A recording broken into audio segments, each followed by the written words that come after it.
The storm came without warning that October night in 1873, as most troubles did in the New Mexico territory. Eliza Gray pressed her palm against the rattling window, watching lightning split the darkness beyond her cabin.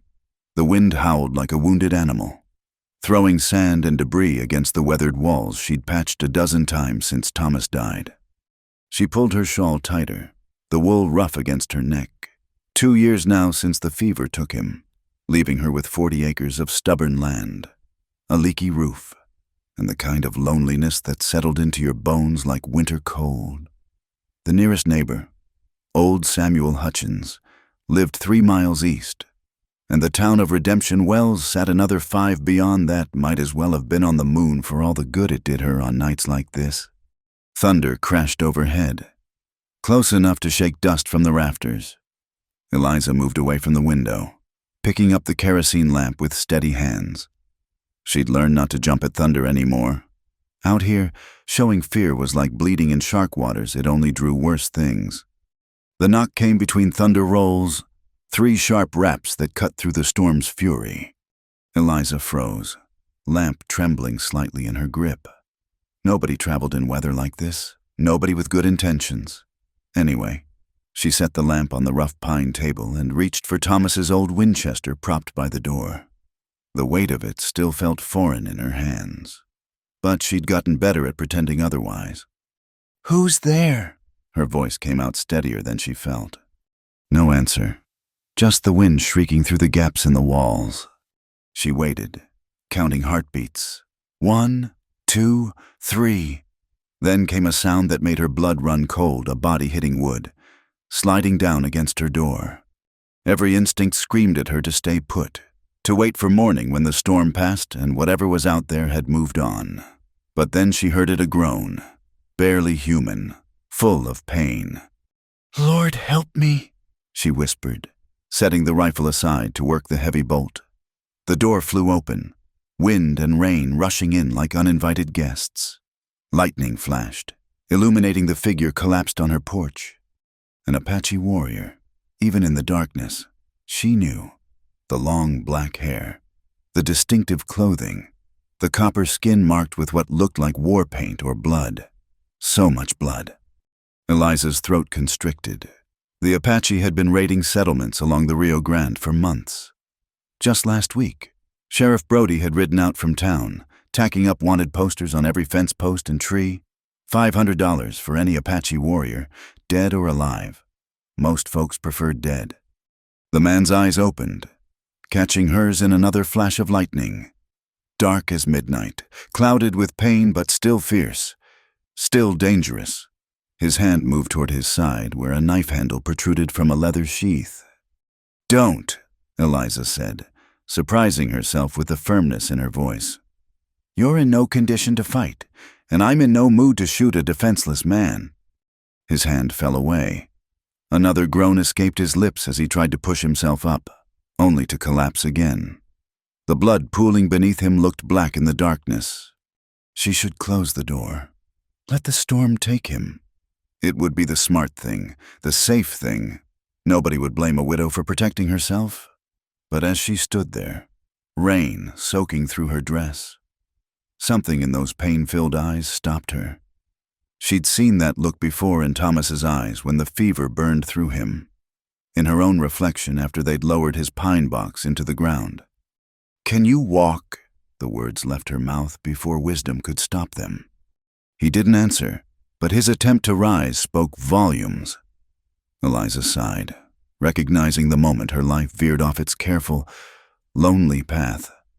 She leaned the rifle against the doorframe and bent down, sliding her arms under his. "Come on, then. But if you try anything, that rifle's close enough to grab." He was heavier than he looked, all muscle and sinew beneath the buckskin shirt. They stumbled through the doorway together, Eliza kicking it shut behind them. She half dragged, half carried him to the narrow bed in the corner, her bed, though she tried not to think about that. He collapsed onto the straw mattress, and in the lamplight, she got her first real look at him, younger than she'd expected, maybe 30 winters. 3 bullet wounds marked his body shoulder, side, and leg. Someone had wanted him very dead. "Water," he managed, the English word thick with accent. Eliza fetched the pitcher from the washstand, helping him drink. His eyes never left her face, wary as a trapped wolf. When he'd had enough, she set the pitcher aside and considered her options. She could tend his wounds and risk harboring a fugitive, or she could let him die and live with that weight on her conscience. Thunder boomed again, rattling the cabin. In the brief illumination that followed, she saw the silver bracelet on his wrist, worked with symbols she didn't recognize. A warrior's band, perhaps, or a husband's. Did Apache wives wait up on stormy nights, wondering if their men would return? "I'll need to remove the bullets," she heard herself say. "It's going to hurt." Something that might have been amusement flickered in his eyes, as if pain was an old companion. Nothing to fear. He nodded once. Eliza gathered what supplies she had: Thomas's whiskey, still 3/4 full because she couldn't stand the taste, clean cloth torn from her second-best petticoat, a knife she heated over the lamp flame. Her hands shook as she cut away his shirt, revealing a chest marked with old scars and fresh wounds. "What's your name?" She needed something to call him besides the Apache. He watched her pour whiskey over the knife blade. "Why?" "Because if you die in my bed, I'd like to know what to put on the marker." This time she was certain the ghost of a smile touched his lips. "Tahi." "Tahi." She tested the name. "I'm Eliza Gray. Now hold still." The next hour tested them both. He made no sound as she dug out the bullets, though sweat beaded on his forehead and his hands gripped the bed frame until his knuckles went white. Eliza worked with grim determination, trying not to think about the last time she'd fought to save someone in this bed. When it was over, when the wounds were cleaned and bandaged with strips of petticoat, they regarded each other in the lamplight. Storm still raged outside, but inside, a different kind of tension filled the air. "Why?" he asked, echoing her earlier question. Eliza wrung pink water from a cloth into the basin. Why indeed she could have said it was Christian charity, or simple human decency. Could have mentioned Thomas and how she'd wanted someone, anyone, to help him in those final hours. But what came out was simpler, truer. "Because I know what it's like to be alone and hurting." He studied her with those dark eyes that seemed to see straight through to her soul. Then he closed them, either sleeping or trusting, she wasn't sure which surprised her more. Eliza pulled the one chair close to the bed and settled in to wait out the storm. The Winchester sat across her lap, loaded and ready. She might be fool enough to help him, but she wasn't fool enough to forget who he was, what he was. Outside, lightning continued to tear at the sky. Inside, she watched the rise and fall of his chest and wondered what morning would bring. Sheriff Brody and his men? Most likely. Questions she couldn't answer. Choices she didn't want to make. But that was tomorrow's worry.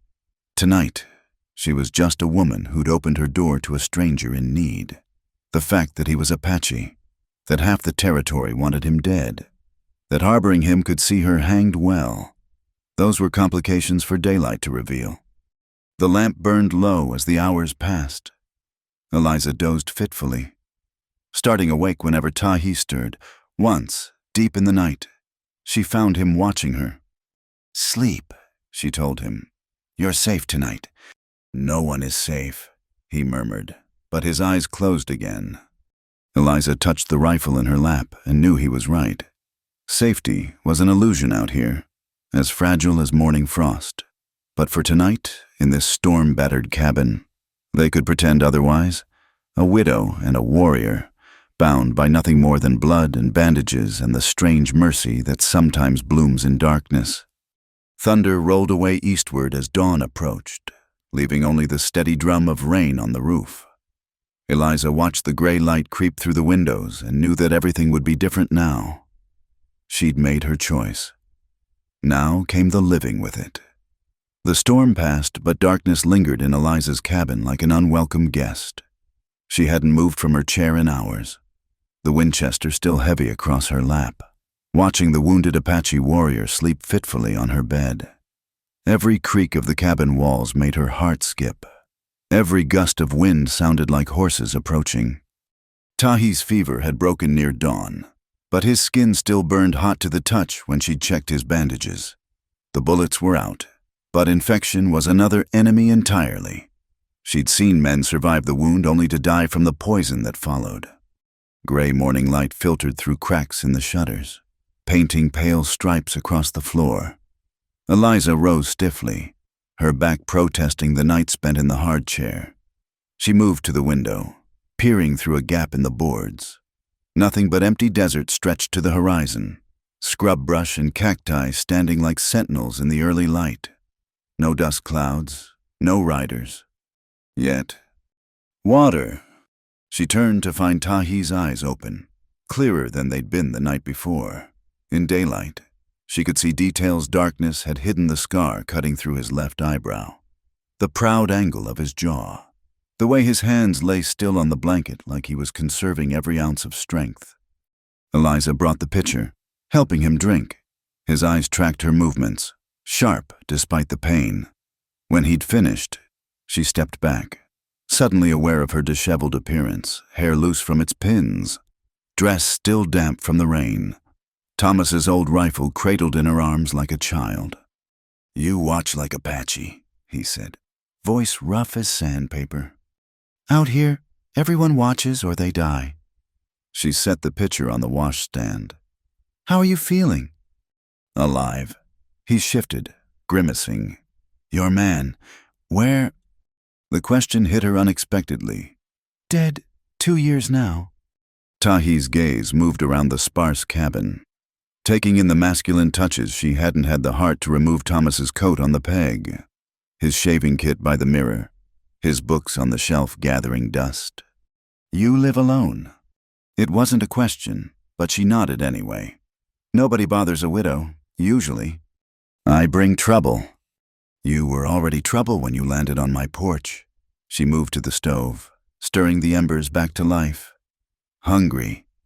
He didn't answer, but she heated what was left of yesterday's beans anyway.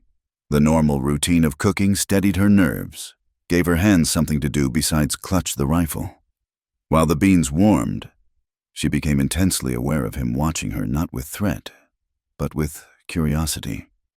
"Why do you help enemy?" Eliza paused, spoon in hand. "Are you my enemy?" "My people fight your people, take horses, burn settlements." His voice held no apology, just fact. "And your people were here first." She portioned beans onto 2 plates. "Thomas used to say the land doesn't care what color we are. It'll kill us all the same if we're not careful." She brought him a plate, helping prop him up against the wall. Their fingers brushed as he took it, and she pulled back as if burned.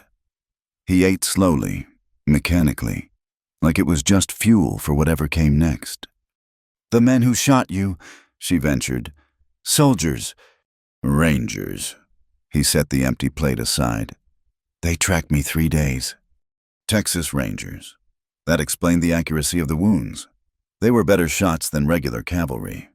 More persistent, too, if they'd tracked him this far. A horse whinnied in the distance. Both their heads snapped toward the sound. Eliza grabbed the rifle, moving to the window.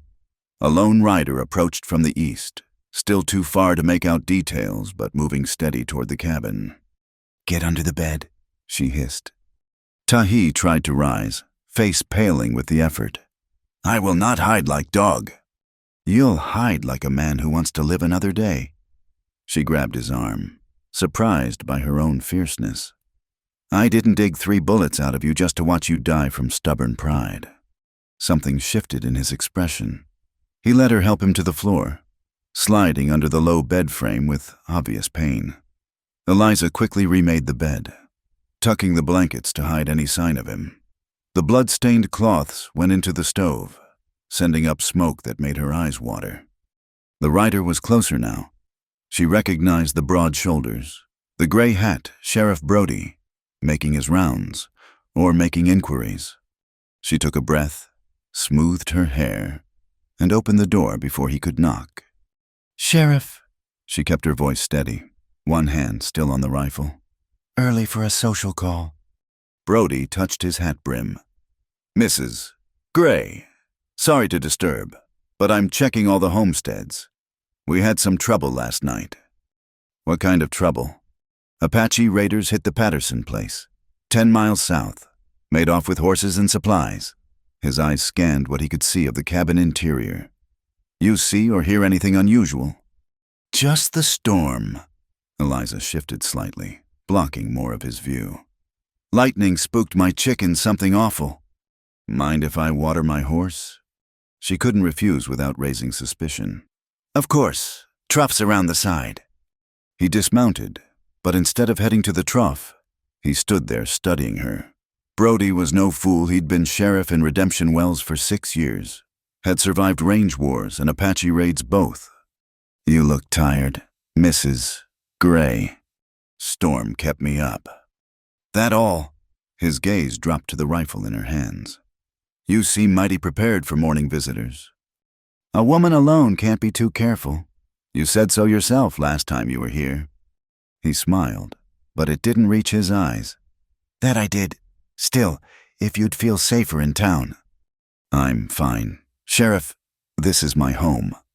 He nodded slowly, then walked his horse to the trough. Eliza stayed in the doorway, heart hammering, under the bed.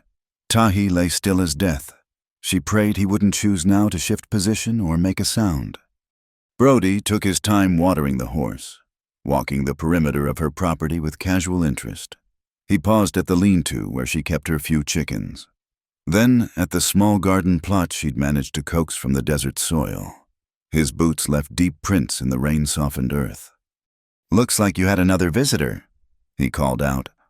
Eliza's blood ran cold. She forced herself to walk calmly to where he stood, pointing at tracks near the garden. Her mind raced, searching for an explanation. Coyote, probably. They come sniffing around the chicken coop when they're hungry. Brody knelt, examining the prints. Big coyote, walking on 2 legs. I came out to check the chickens during the storm. The lie tasted bitter. Didn't want to lose them to flooding. He stood, dusting his hands on his pants. Those sharp eyes studied her face, looking for cracks in her composure. Eliza met his gaze steadily, drawing on the same strength that had carried her through Thomas's death, through 2 years of scratching survival from unforgiving land. Apache, who hit the Patterson place, was wounded. Brody said conversationally. Rangers put at least 2 bullets in him, maybe 3. Man like that couldn't get far on foot. Might seek shelter. Might find himself a good-hearted person to help him. Or he might die in the desert where he belongs. The coldness in her voice surprised them both. Brody's eyebrows rose. That's harsh talk from a Christian woman. Christian charity has limits. Sheriff, mine ends where my safety begins. He studied her a moment longer, then nodded. Smart thinking. Still, if you see anything, any sign of him, you'll let me know. Of course. There's a reward, $500. Could set you up real nice in town. Maybe open that dress shop you mentioned once. She'd forgotten telling him that, back when Thomas first died and the future seemed impossible. I'll keep it in mind. Brody mounted his horse, settling into the saddle with the ease of a man who lived half his life there. You take care, Mrs. Gray. Lock your door at night. These are dangerous times. They always are, she replied. He touched his hat again and rode off, not back toward town, but continuing west, checking other homesteads. Eliza waited until he was a distant speck before going inside and bolting the door. You can come out. Tahi emerged slowly, painfully. Fresh blood spotted the bandage on his side. The movement had cost him. Eliza helped him back onto the bed, checking the wound. Your lawman suspects. Maybe, but suspecting and proving are different things. She rewrapped the bandage, trying not to notice the way his muscles tensed under her touch. You need to heal faster. Every day you're here increases the risk. I go tonight. You'll go when you can walk 10 paces without falling. She stepped back, arms crossed. I won't have your death on my conscience. Better my death than yours. The words hung between them, heavy with truth. She was risking everything, her home, her reputation, her life, for a stranger, for an enemy. Let me worry about my own death, she said finally. Night fell like a curtain, swift and complete. Eliza barred the door and shuttered the windows tight, creating their own small world of lamplight and shadow. She heated water for washing, changed Tahi's bandages again, forced him to eat though he showed little appetite. They existed in careful silence, each aware of the other but maintaining distance. When she sat to mend a torn apron, he watched her hands move with the needle. When he dozed, fighting fever, she found herself studying the lines of his face, wondering what stories they told. "You have no fear," he said suddenly, startling her from her sewing. "I have plenty of fear, I just don't let it make my choices." "Your man. He teach you this?" Eliza smiled sadly. Thomas was the fearful one, always worried about drought or Indians or cattle prices. I used to tease him about it. The familiar ache bloomed in her chest. Maybe if he'd worried less, lived more, the fever wouldn't have taken him so easy. Death comes when it comes. Apache wisdom. Truth. He shifted, wincing. Your people think we love death, but we know it too well to love it. We respect it, like storm, like mountain, like you respect this. He gestured to the rifle always within her reach. Is that what I am to you, something to respect like a storm? His dark eyes caught the lamplight. You are mystery. Before she could ask what he meant, the sound of approaching horses filled the air. Not one this time, many.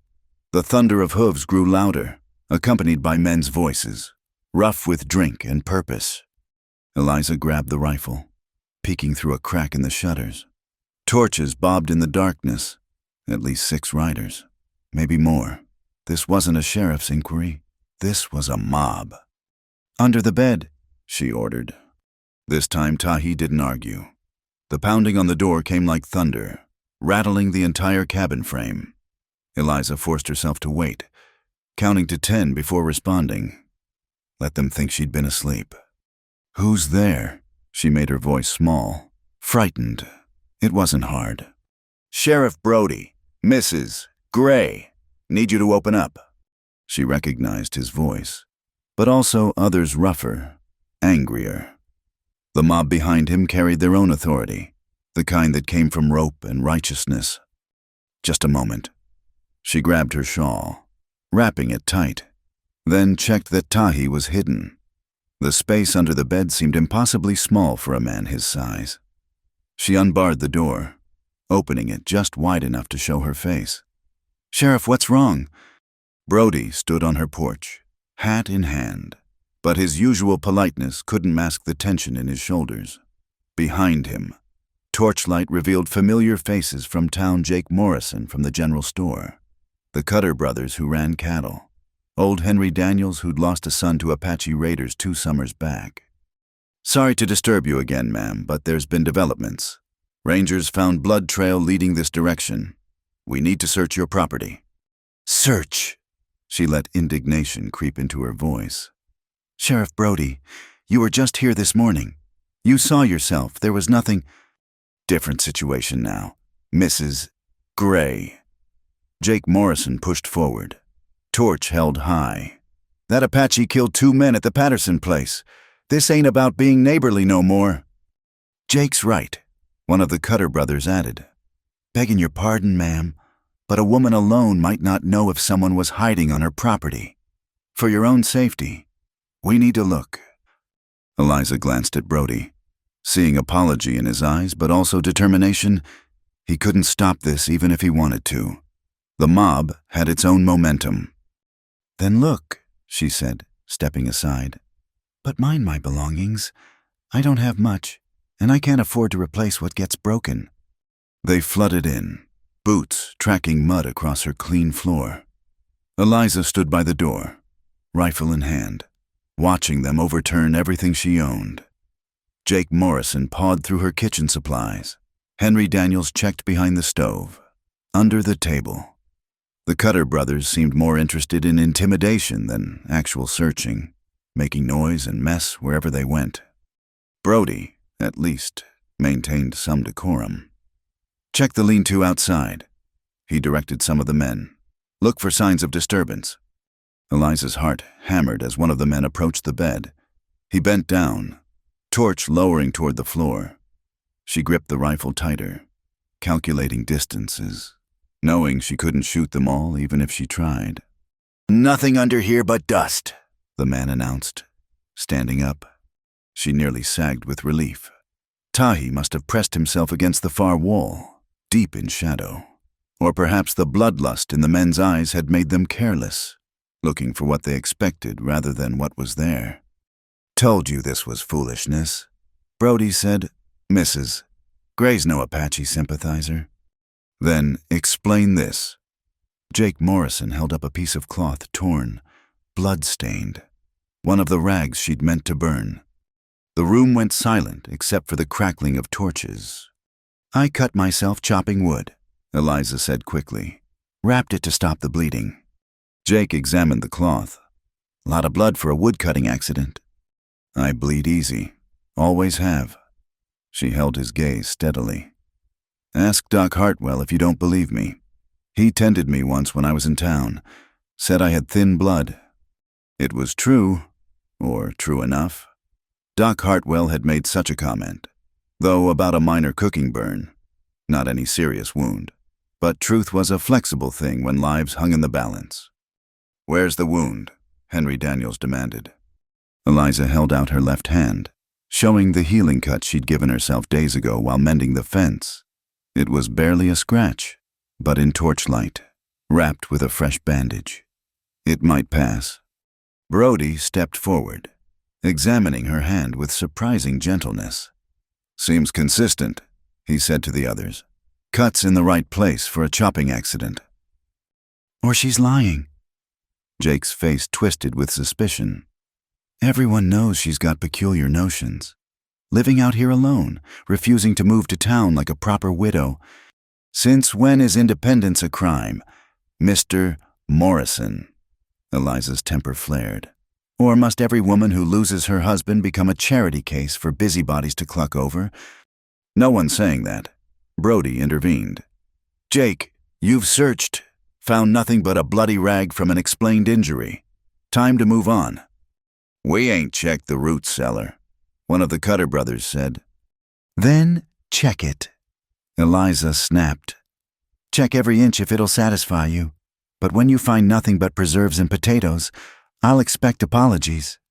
They traipsed outside, leaving her cabin in shambles.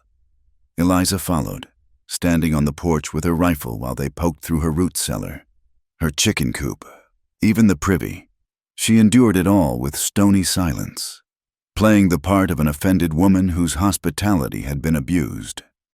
"There's something off here," Jake muttered, loud enough for her to hear. "I can feel it." "What you're feeling is disappointment," Brody said. "You wanted easy bounty money. And it's not here. Apache's probably died in the desert, or holed up in the canyons where we'll never find him. Maybe he's got help." Jake's eyes fixed on Eliza.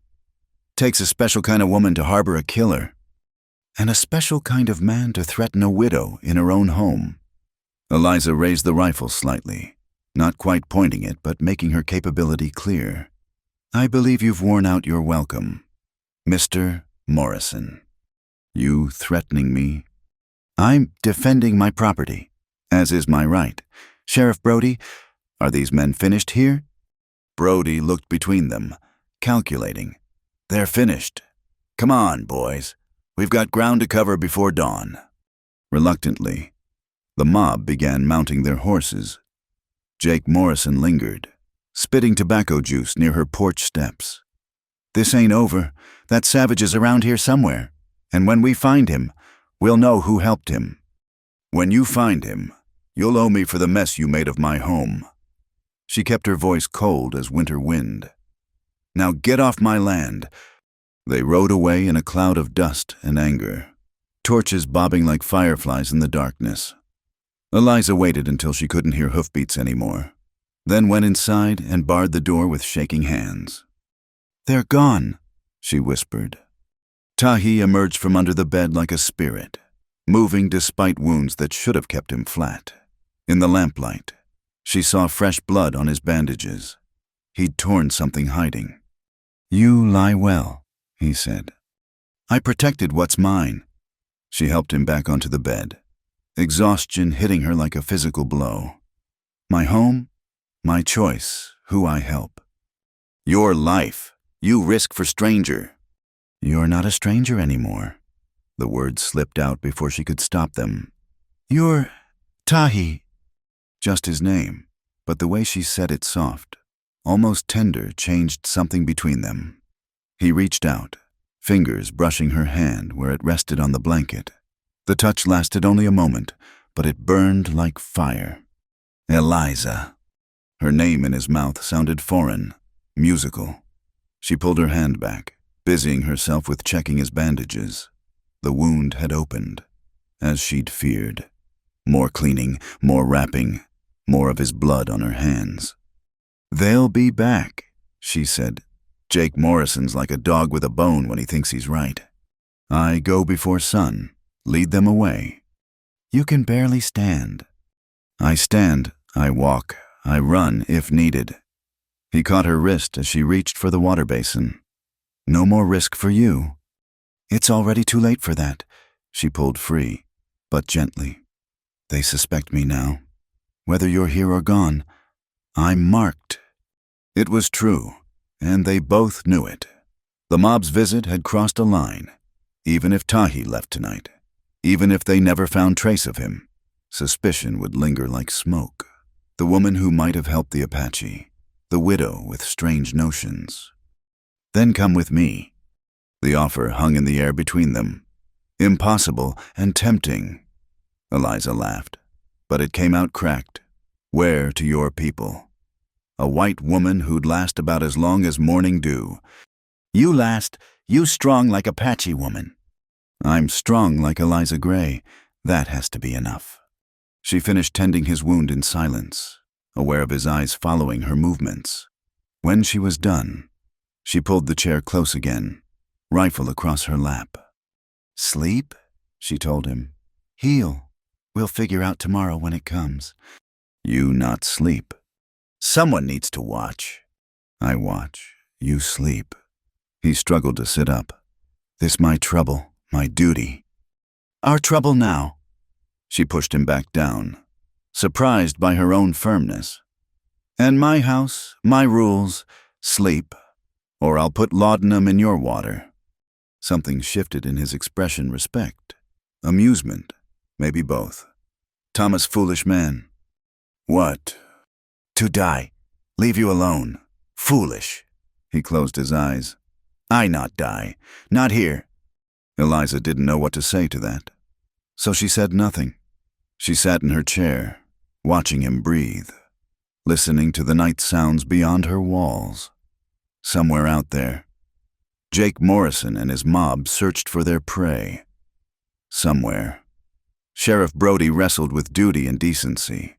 Somewhere, the desert waited to swallow secrets or expose them. But here, in this small circle of lamplight, existed something else. Not peace that was too simple a word, not safety that was an illusion, but a strange sort of understanding between two people who should have been enemies. The lamp burned low. Eliza added oil, determined to keep the darkness at bay, on the bed. Tahi slept fitfully, sometimes muttering words in his own language. She found herself leaning forward, trying to catch their meaning, as if understanding his dreams might explain why she'd thrown away everything for this moment.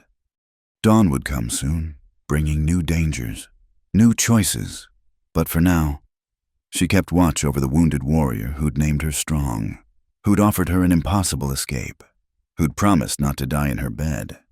It wasn't much of a promise, but in a world of violence and loss, sometimes not dying was the best anyone could offer.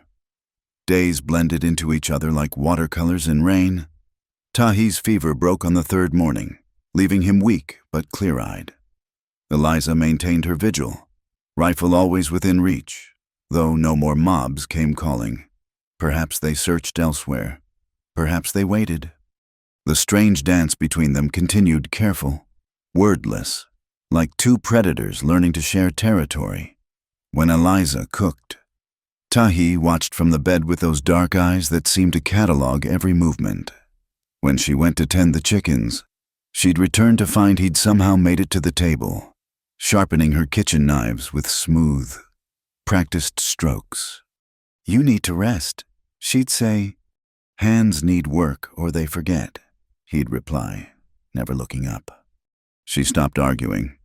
Truth was, it comforted her to see him improving, even if each sign of recovery meant he'd leave sooner. The knives had never been sharper. Her axe, too, gained an edge that bit deep into wood with half the effort.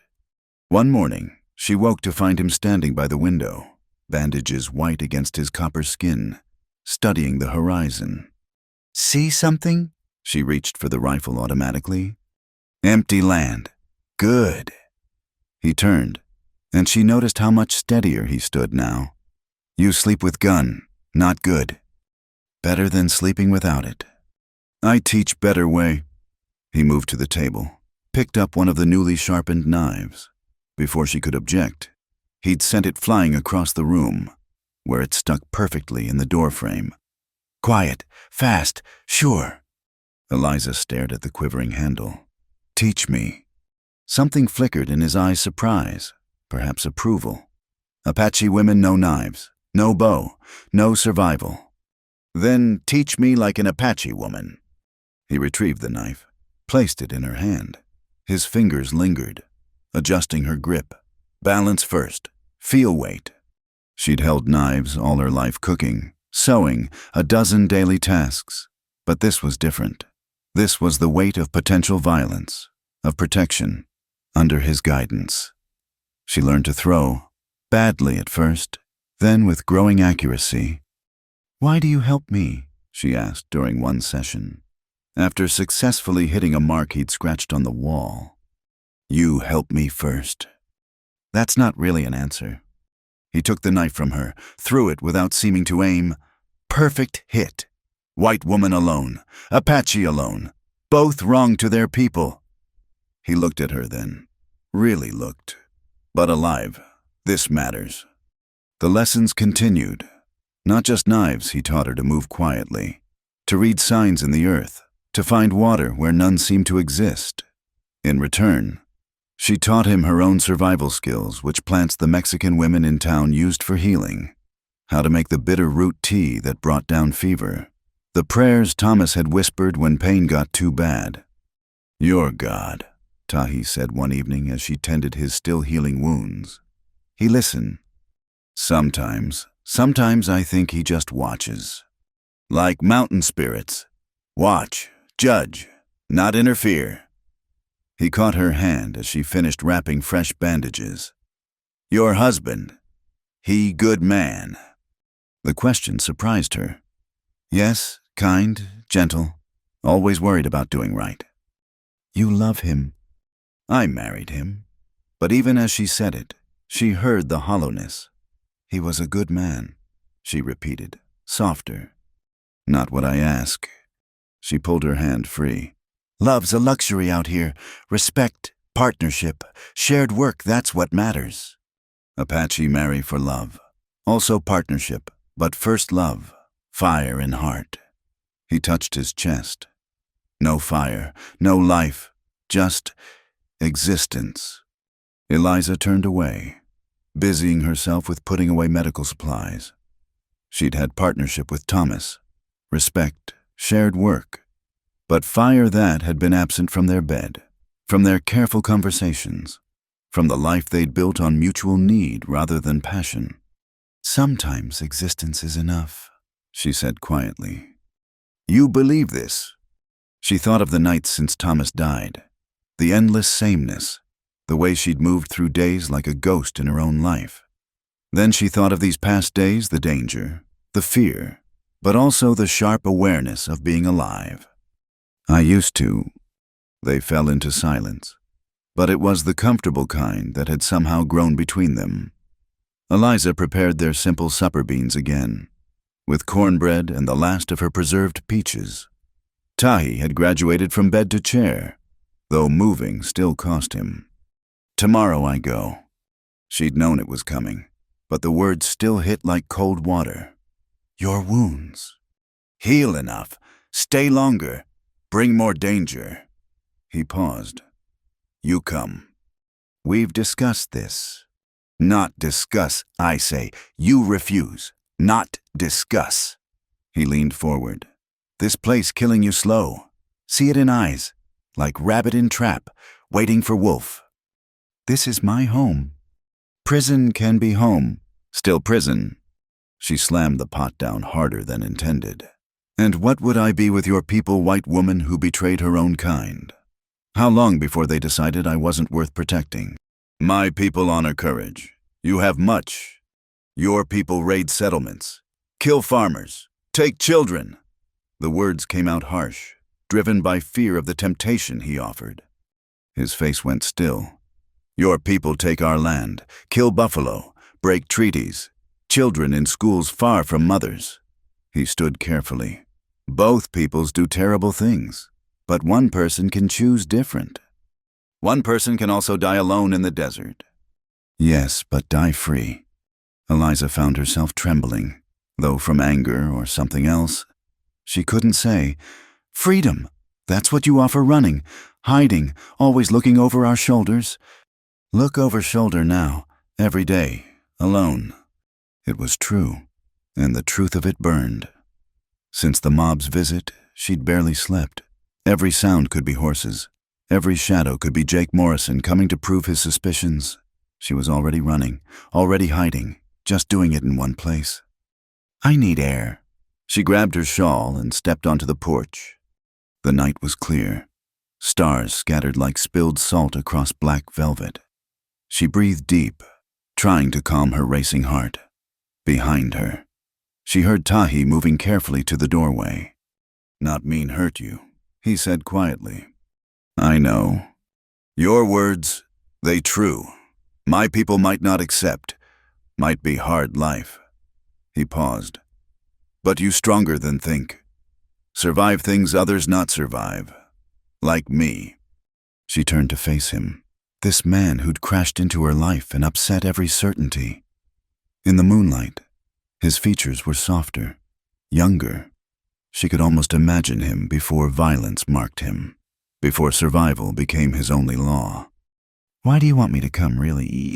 He was quiet so long she thought he wouldn't answer. Then, "First night, when wake. See you, rifle in lap, ready kill if needed, but also gentle. Clean wounds. Speak soft. Think maybe fever dream. White woman who is warrior and healer both. I'm no warrior. Kill for home, for choice, for me, stranger, enemy. What is warrior but this? I haven't killed anyone, but would see it. Same look in eyes my sister had, before soldiers." He stopped abruptly. Eliza waited, but he said no more about the sister.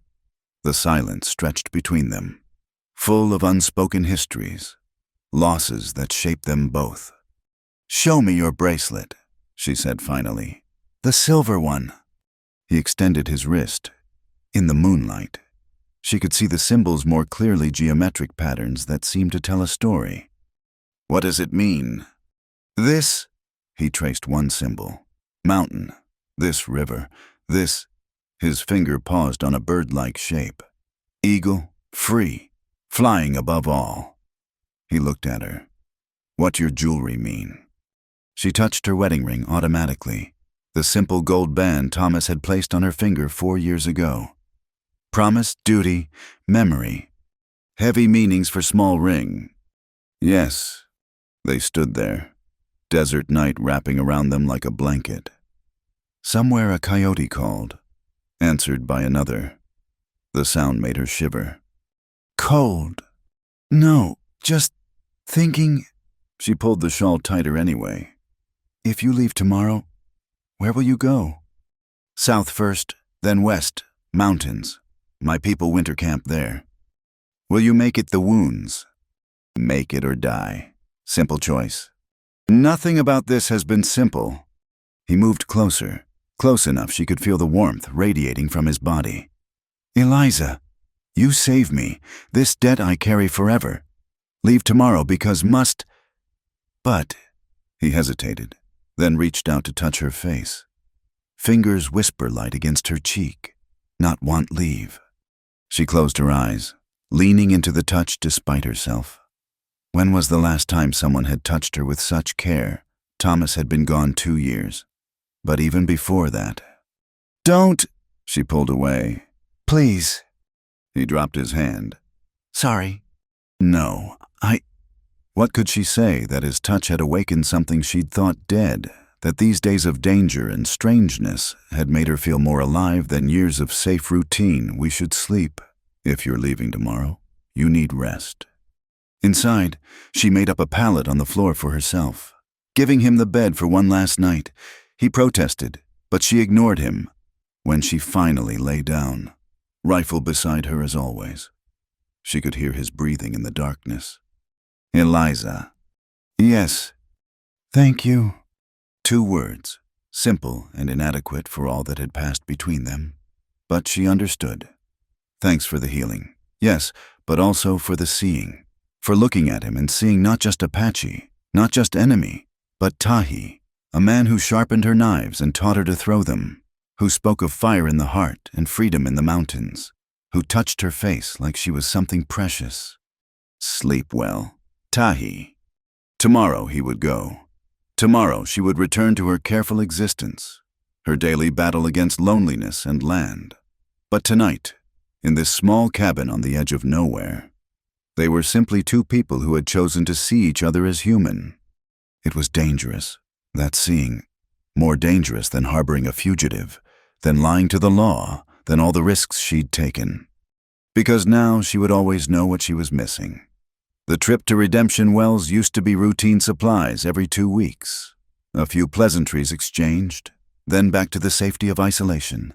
Now, as Eliza guided her old mare down Main Street, she felt eyes tracking her like wolves following wounded prey. It had been 3 days since Tahi left. 3 days of jumping at shadows, of finding his presence in every sharpened knife, every memory of thrown blades sticking in her doorframe. She'd scrubbed the blood from her floors, burned the last of the stained cloths, tried to erase every sign of him, but she couldn't erase the change in how the town looked at her. Mrs. Gray. Martha Phillips, the baker's wife, usually greeted her warmly. Today the woman barely nodded, hurrying past with her basket clutched tight. At Morrison's general store, Eliza forced herself to walk normally. Not too fast, not too slow.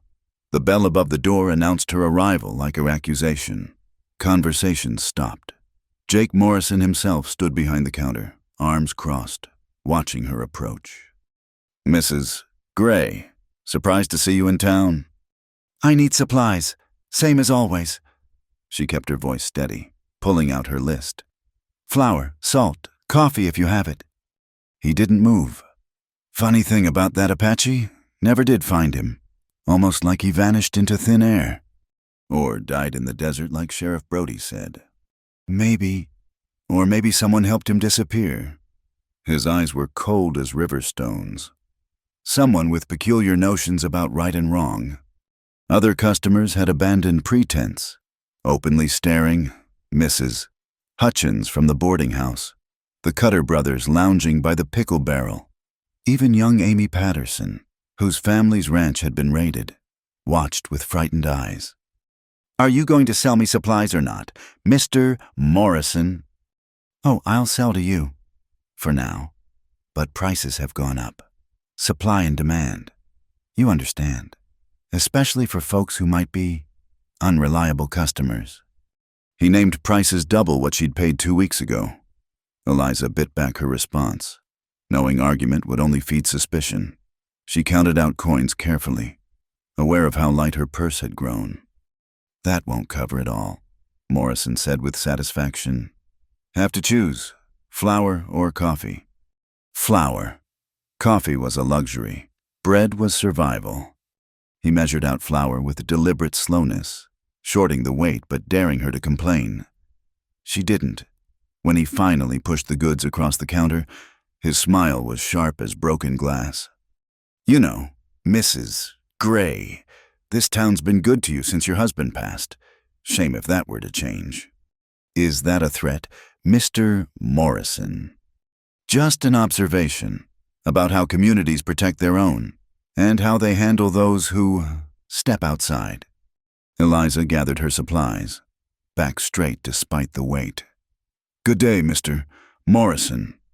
Outside, she loaded her purchases onto the mare, fingers trembling slightly. The hostility felt like a physical thing, pressing against her from all sides. Even the familiar storefront seemed foreign now, transformed by suspicion into something cold and unwelcoming. Eliza. She turned to find Doc Hartwell approaching, medical bag in hand, alone among the townspeople. His expression held concern rather than condemnation. "Doc," she managed a smile. "How are you?" "More worried about how you are." He glanced around, then stepped closer, lowering his voice. "I've heard the talk about the night of the storm, the search at your place." "Just talk, nothing more." "Maybe, but talk can turn dangerous out here. You know that." He studied her face with physician's eyes. "You look tired. Sleeping all right?" "Well enough." He clearly didn't believe her. "Eliza, I know you value your independence, but if things get difficult, my door's open. My wife would welcome the company." The kindness nearly undid her. "Thank you, but I'm fine." "Are you? Because from where I stand, you're one woman alone against a town working itself into a lather. That's not fine. That's dangerous." "I've done nothing wrong. Doesn't matter if they think you have." He touched her arm gently. "Just be careful. And remember my offer." She watched him walk away. One small kindness in a sea of hostility. At the Mercantile.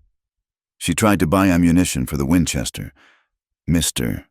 Polk refused to sell to her, claiming he was out of stock despite boxes visible on the shelf behind him.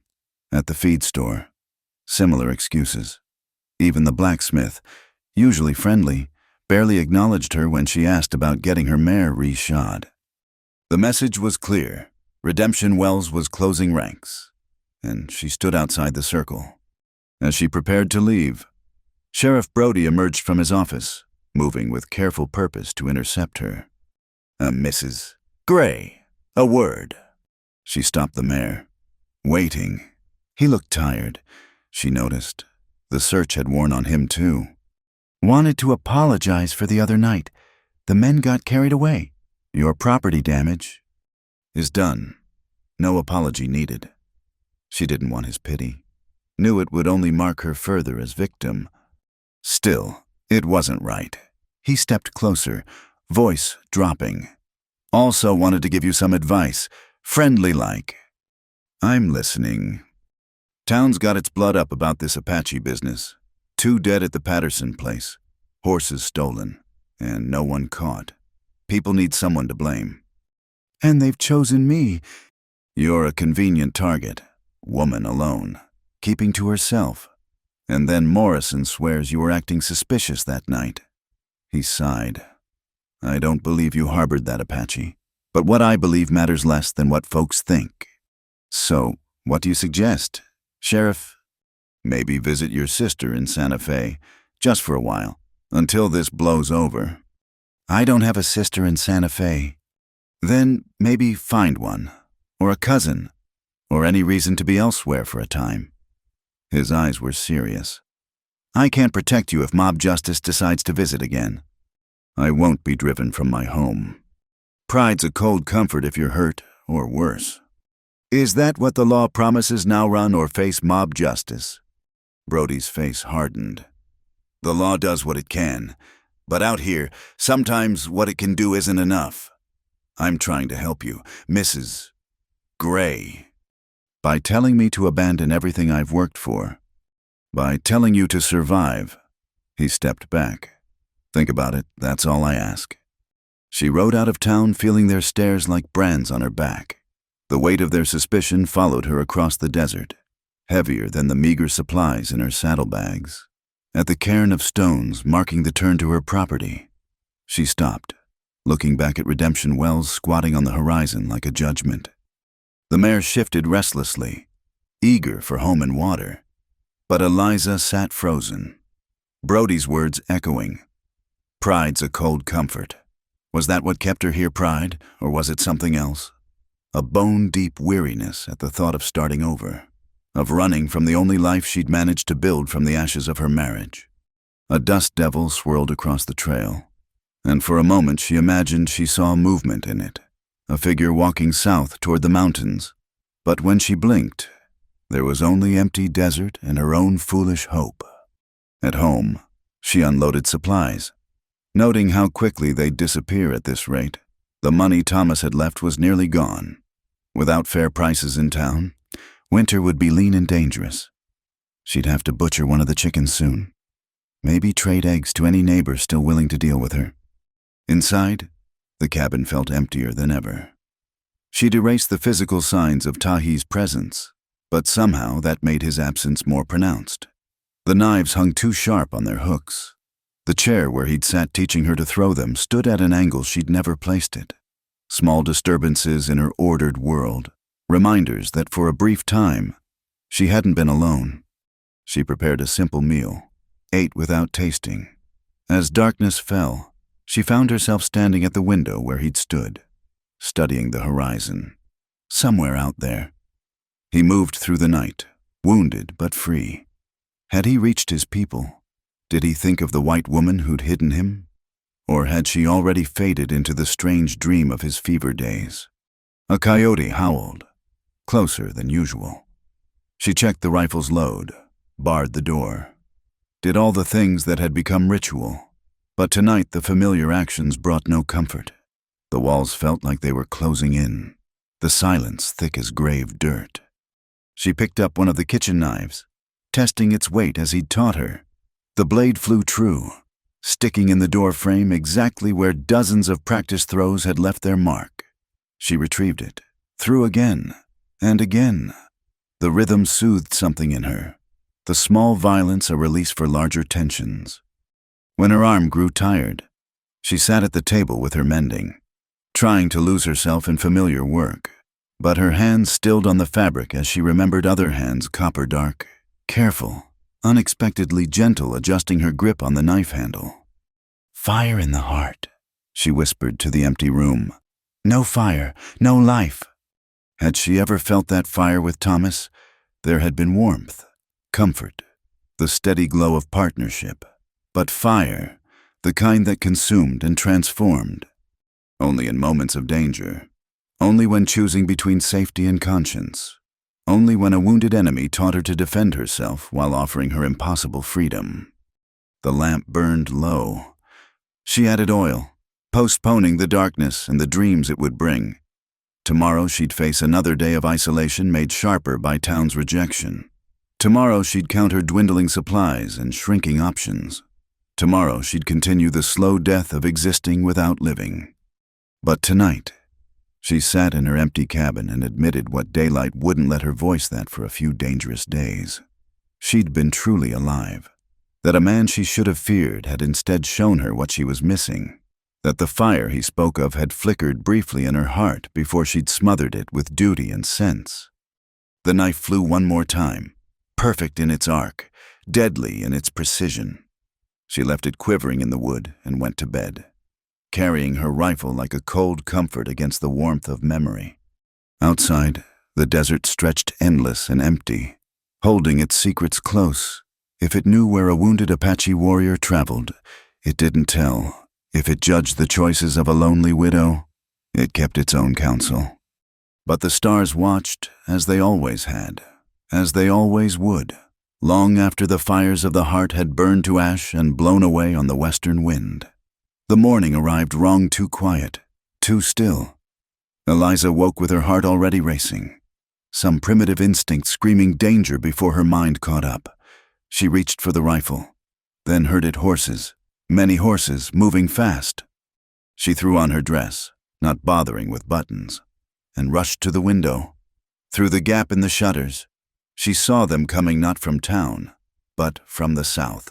Her blood went cold. Tahi burst through her door like the storm that first brought him. But this time, he moved with urgent purpose. His wounds had healed to scars. His strength returned. Behind him, morning light silhouetted mounted warriors. "They come," he said simply. "Rangers, soldiers, many. How did you—" "No time, you trust me." The question hung between them like a blade. Trust. After he'd left, after she'd thought him gone forever. Here he stood asking for the one thing she could barely give herself. "Yes." He grabbed her hand, pulling her toward the back of the cabin. "Leave everything. Come now." "I can't just—" "Now, Eliza, or die here." Through the front window, she glimpsed dust clouds approaching from the north. A pincer movement. They'd be surrounded in minutes. She thought of Jake Morrison's cold eyes, of rope justice and unmarked graves. "My rifle." No time. He practically dragged her out the back, where a spotted pony waited. In one fluid motion, he lifted her onto its back, then vaulted up behind her. His arms came around her to grab the reins, and she was pressed against his chest, feeling his heartbeat quick but steady. They rode hard, his band of warriors flanking them. The cabin fell away behind, her whole life reduced to a distant speck. She didn't look back. Couldn't. The pursuit came fast. Gunfire cracked across the desert morning. Bullets whined past like angry hornets. Tahi's body curved around hers, shielding her as he urged the pony faster. She could hear him speaking not English, but his own tongue, words that sounded like prayers or war cries or both. A warrior to their left cried out, tumbling from his horse. Another took an arrow, Apache fighting Apache. She realized with shock. Some of Tahi's people had joined the hunt, lured by bounty or old grievances. "Hold on," Tahi commanded, and then they were plunging down an embankment she hadn't seen coming. The pony scrambled for footing on loose rocks. Eliza bit back a scream, pressing closer to Tahi, trusting his skill to keep them alive. They splashed across a shallow creek, up the other side, into a maze of red rock formations. The gunfire grew distant but didn't stop. In the shadows between stones, they paused to let the horses breathe. "Why?" she gasped. "Why did you come back?" His dark eyes found hers. "Said I would." "But your people, you're risking everything." "You risk everything for me. I do same." He touched her face, quick and gentle. "Also, could not forget. Tried, could not." Before she could respond, they were moving again. The chase lasted hours. Through landscapes she'd never seen, secret paths known only to those who'd lived here for generations. They climbed into mountains she'd only glimpsed from her cabin, each switchback taking them higher, further from the life she'd known. By afternoon, the pursuit had fallen behind, lost in the vastness of Apache territory. They stopped at a hidden spring, horses lathered with sweat, everyone exhausted. Eliza slid from the pony on trembling legs. Everything hit her at once, her home gone, her life erased, herself now truly outside the law. "I can go back," she said suddenly. "Tell them you forced me, that I was a hostage. They not believe, not care. You marked now, Apache woman in their eyes." Tahi studied her face. Regret. Did she, her cabin with its memories, her hard-won independence, the grave she'd never visit again, all lost, in exchange for what life as an outcast among outcasts? But then she thought of the alternative, rope justice from Morrison's mob, or slower death, strangled by suspicion and isolation until she withered like desert grass. At least this death, if death it was, came with sky and motion and the fierce beauty of choosing. "No," she said finally. "No regret." Something shifted in his expression. He spoke to his warriors in their language. Most looked skeptical. some hostile. One, an older man with scars marking years of battle, responded sharply. An argument erupted. "What are they saying?" "Some say leave you. White woman brings trouble. No value." His jaw tightened. "I tell them you are under my protection, that you saved War Chief's son." "War Chief's you. My father leads our band. I lead warriors." A bitter smile touched his lips. "Led. Now I bring white woman to camp. Some say betrayal." "Then leave me. I'll find my way." "No." The word cut sharp. "I speak for you, my honor, your life. Connected now." The scarred warrior said something else, gesturing at her. Tahi responded with heat, hand moving to his knife. The moment stretched taut, violence hovering like a hawk about to strike. Then the older man laughed a harsh sound, but it broke the tension. He spoke again, this time looking at Eliza with something like curiosity. The others relaxed fractionally. What did he say? "Says any woman who makes me act like fool must have strong medicine. Says he will watch, judge." Tahi's hand found hers, squeezed once. Is beginning, not more. They rode through the afternoon into evening, climbing ever higher. The desert gave way to pine forests, the air cooling with altitude. Eliza had never been this far from home, never seen such wild beauty. If she was riding to her doom, at least the journey held wonders. At sunset, they crested a ridge and she gasped.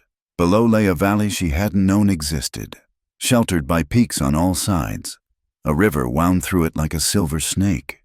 Cook fires dotted the meadows, and she could see the peaked shapes of dwellings, some hide-covered, some brush wickiups. A whole hidden world. Your winter camp. One of them, we move, adapt, survive. He pointed to various areas. Horse herds there, warriors train there. Women work hides, gather food, keep us alive. A pause. You learn their ways or you learn. The descent into camp brought every eye upon them. Women paused in their work. Children pecked from behind mothers' skirts. Warriors stood with hands near weapons. Eliza felt their stares like physical weight. She straightened her spine, lifted her chin. If she showed fear now, she'd never recover. An elderly woman approached as they dismounted, authority in her bearing despite bent shoulders. She spoke to Tahi at length, her tone making clear this was someone used to obedience. His responses came respectful but firm. "My grandmother," he explained. "She says I bring curse to our fires." "Charming. She also says you have brave face for someone so frightened." The old woman circled Eliza like she was evaluating livestock. "She will decide where you stay." "Not with you." Something flickered in his eyes. "Not proper. You are not wife, not Apache, status unclear." The grandmother spoke again. "Decision made." She gestured for Eliza to follow. Tahi started to object, but the old woman's glare could have melted stone. He backed down. "Go," he told Eliza. "She gives you to her sister's family. They lost daughter to sickness. You fill empty place, maybe. Learn cook Apache way, prepare hides, women's work. And if I can't, you can, you must." He started to reach for her, then stopped, aware of watching eyes. "I come when able, but must be careful. My bringing you here causes enough trouble. Too much attention makes worse." The grandmother tugged Eliza's sleeve, impatient. There was nothing to do but follow, leaving Tahi behind, walking into a life she couldn't begin to imagine. The dwelling she was brought to smelled of smoke and leather and something else sage. Perhaps. Two women looked up from their work as she entered. The grandmother spoke rapidly, then left without ceremony. The women studied Eliza with expressions impossible to read. The elder, perhaps 40 summers, had kind eyes but wary posture. The younger, maybe 16, showed open curiosity mixed with distrust. They spoke no English. She, no Apache. But the elder woman, who she'd learned was called Wise Crow, handed her a water gourd, a simple gesture, but it said enough. "You're here. We'll see."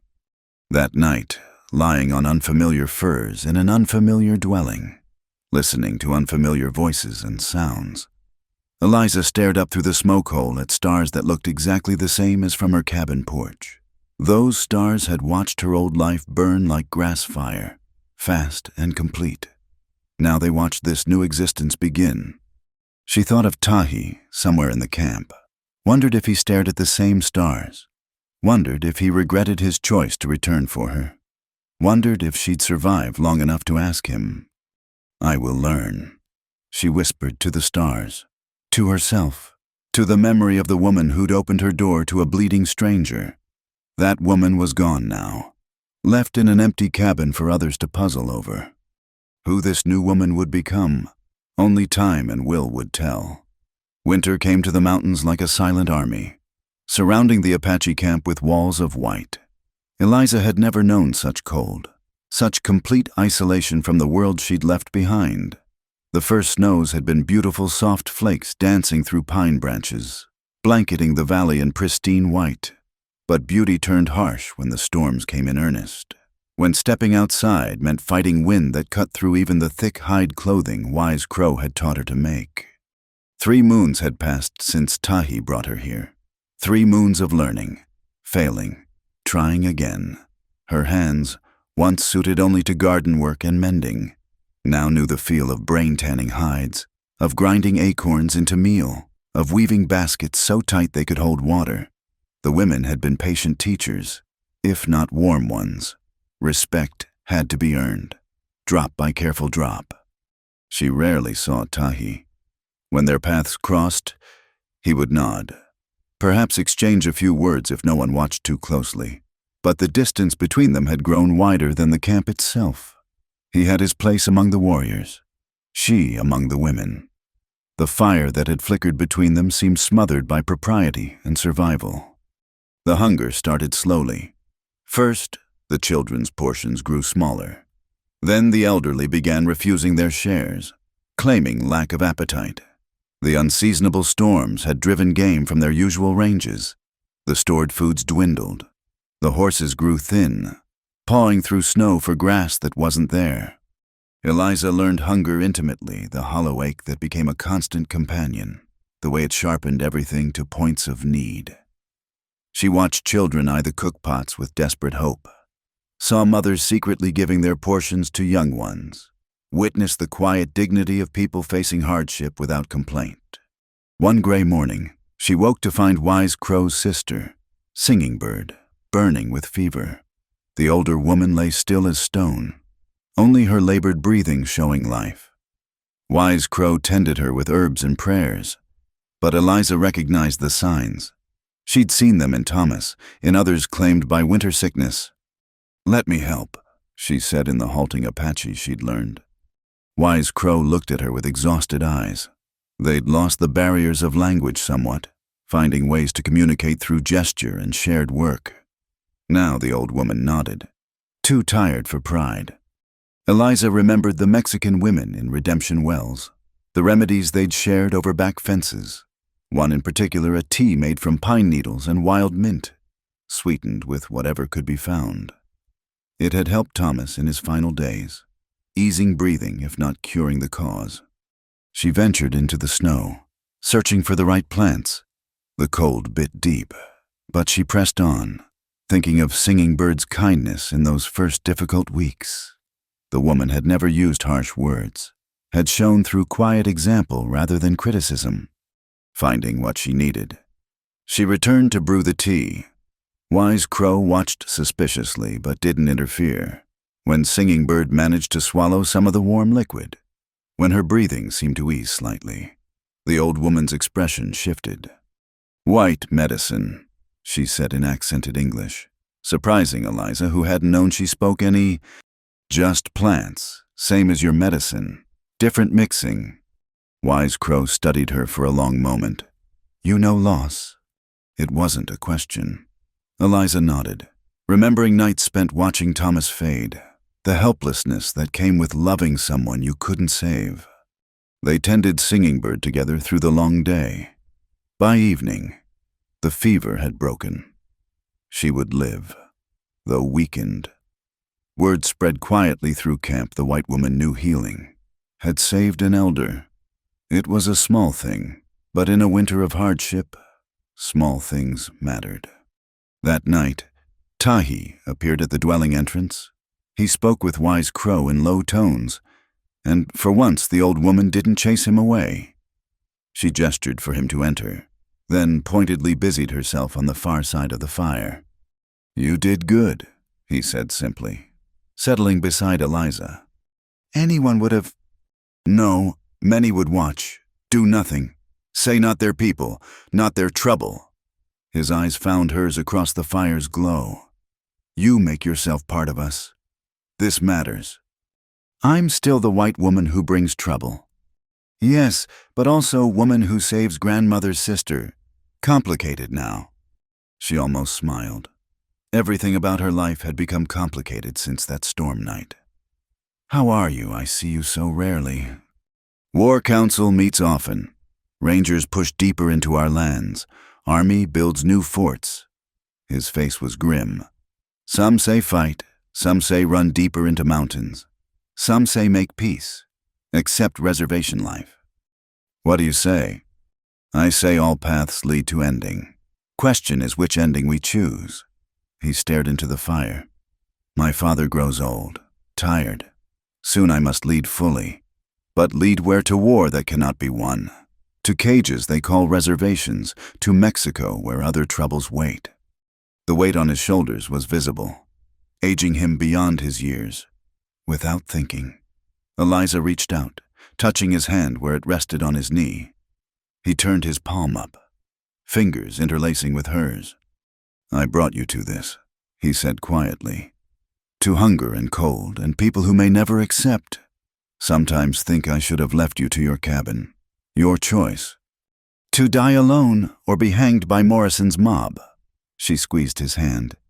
"This is hard, yes, but I'm alive, and I'm—" She searched for words. "I'm learning who I might be, beyond widow, beyond white woman trying to scratch living from desert. Maybe that's worth hunger and cold. Worth dying for. Everyone dies. Question is what we live for first." He smiled then, the expression transforming his face. "You sound like Apache woman now." "I sound like Eliza Gray, just different version." They sat in comfortable silence, hands still linked, while Wise Crow pretended not to notice. But such moments were rare jewels in the harsh winter. When morning came, he was gone again, pulled back to councils and conflicts. The hunger grew worse. Children stopped playing, conserving energy. The horses stood with heads low, ribs showing through winter coats. Eliza gave most of her portions away, surviving on pine needle tea and whatever scraps remained. Her body grew lean, but also harder, adapted to privation. One night, a blizzard howled like all the demons of her childhood sermons. The dwellings shook under wind's assault. Somewhere, a baby cried weakly. New mother, little milk, story old as suffering itself. Eliza lay awake thinking of her root cellar back home, the preserves and dried goods that would be freezing now in an empty cabin. Wondered if Morrison had claimed her land yet, if anyone remembered the woman who disappeared into Apache justice. Near dawn, the wind died. In the eerie silence that followed, she heard horses, many horses. The camp stirred, warriors grabbing weapons, women gathering children. Had the army found them rangers? But the riders who appeared were Apache, a hunting party that had been gone for weeks. And they brought meat.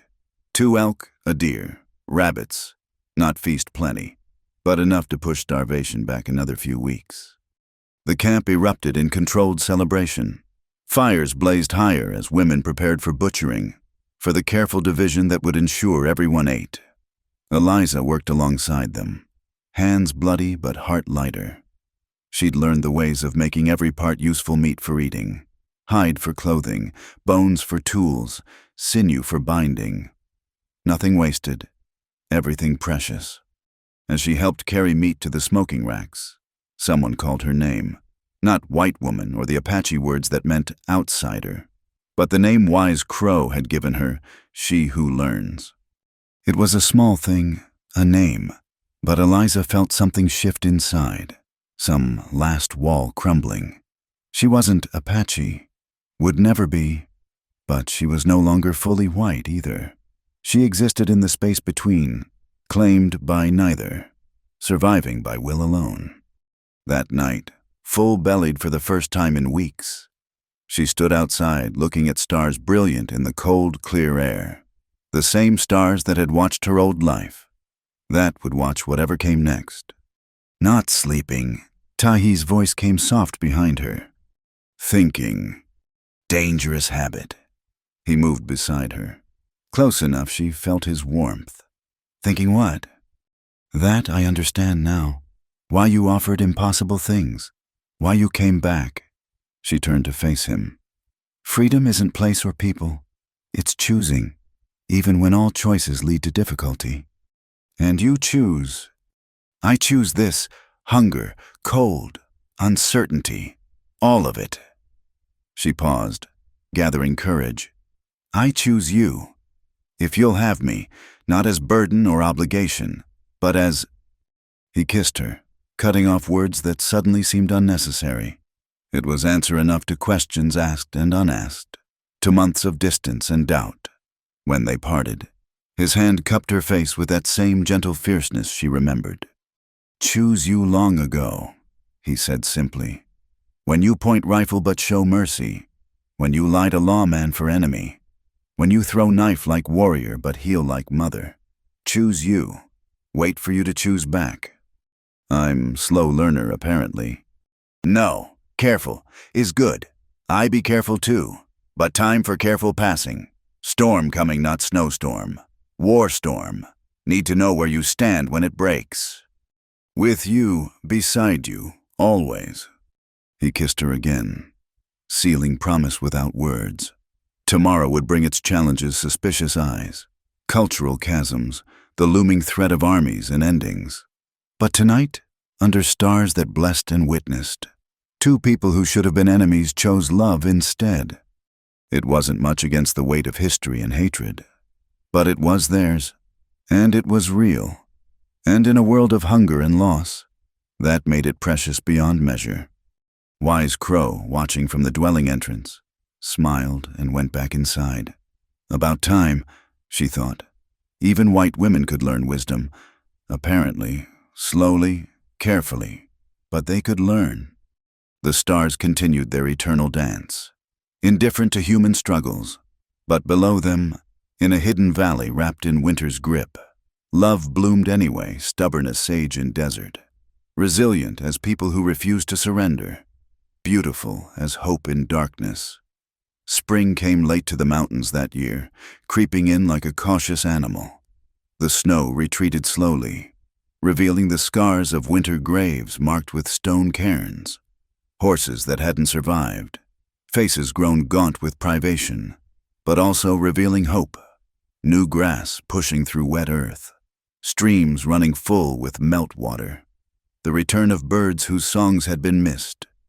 Eliza barely recognized herself in the creek's reflection. The soft widow of Redemption Wells had vanished, replaced by someone harder, leaner, adapted. Her hands were work-roughened beyond anything farm life had done. Her hair, now worn in the style of Apache women, was touched with premature gray. But her eyes, those held something new. Purpose. Belonging earned through trial. She who learns. The call came from Little Sparrow, Wise Crow's grandniece, racing toward her with the boundless energy of 7 summers. The child had become her shadow in recent months, chattering in a mix of Apache and broken English that somehow made perfect sense. Riders come, many riders Tahi with them. Eliza's heart quickened. The war party had been gone 12 days, longer than planned. She dropped the basket she'd been weaving and followed Little Sparrow toward the camp's edge where others gathered. They came slowly, and she knew before counting that they'd lost men, the way they sat their horses, the gaps in formation. The bundles tied across saddles that had carried warriors out all spoke of battle and its cost. Tahi rode at the front beside his father, both bloodied but upright. His eyes found hers across the distance, and she read the message there alive. But changed. Something had shifted in the world beyond their valley. The returning warriors were tended with quiet efficiency, wounds bound, horses cared for, the fallen prepared for burial rites. Eliza worked among the women, having earned her place through winter's trials. She brought water to a young warrior, barely 16, who'd taken a bullet in the shoulder. His eyes were glazed with pain and something else, the look of someone who'd seen too much too young. "Army?" she asked in Apache. He nodded tightly. "Many soldiers. New rifles. They know our paths now." The implications chilled her more than winter wind ever had. If the army knew their secret routes, their hidden valleys. "Eliza." She turned to find Tahi behind her. Up close, she could see the exhaustion carved into his features, a graze along his temples still seeping blood. Without words, she led him to a quieter spot, made him sit while she cleaned the wound. "Tell me," she said simply. "Fort Bayard sends patrols deep into our lands. They have Apache scouts, now turncoats, who trade our secrets for army rations." His jaw tightened. "We ambushed one patrol, but more come, always more. Your father, wounded, but will heal, his body, at least his spirit." Tahi caught her hand, stilling her ministrations. "He speaks of surrender, of taking what terms we can before none are offered. And you, I think of you, of the children, of futures that grow smaller each day." He pulled her close suddenly, fierce as if she might vanish. "I bring you to die with us. This weighs on me. I chose this. Choose it still." She held him just as fiercely. "Whatever comes." But what came, 2 days later, was unexpected. A lone rider approached under white flag, not army, but civilian. As he drew closer, Eliza's blood ran cold. Sheriff Brody, weathered and wary, riding into an Apache camp like it was something he did every day. The camp exploded in controlled chaos. Warriors grabbed weapons. Women pulled children into dwellings. Tahi strode forward with several men, rifle ready. But the sheriff kept his hands visible, moving slow and careful. "I come to talk." Brody called out, "Nothing more." They brought him to the council circle, surrounded by armed warriors. Eliza watched from the crowd. Hood pulled up to hide her face, though she suspected Brody knew she was there. His eyes swept the gathered people with lawman's thoroughness. Tahi's father, Grey Wolf, spoke through his son as translator. "Why does the white lawman come to our camp?" "Because the army's coming, and not to talk." Brody's voice was steady, matter of fact. "Colonel Moorfield plans to clear these mountains before summer. Every Apache dead or on reservations. Those are his orders." "We know this," Grey Wolf replied. "Why tell us?" "Because maybe there's another way." Brody shifted in the circle, looking uncomfortable but determined.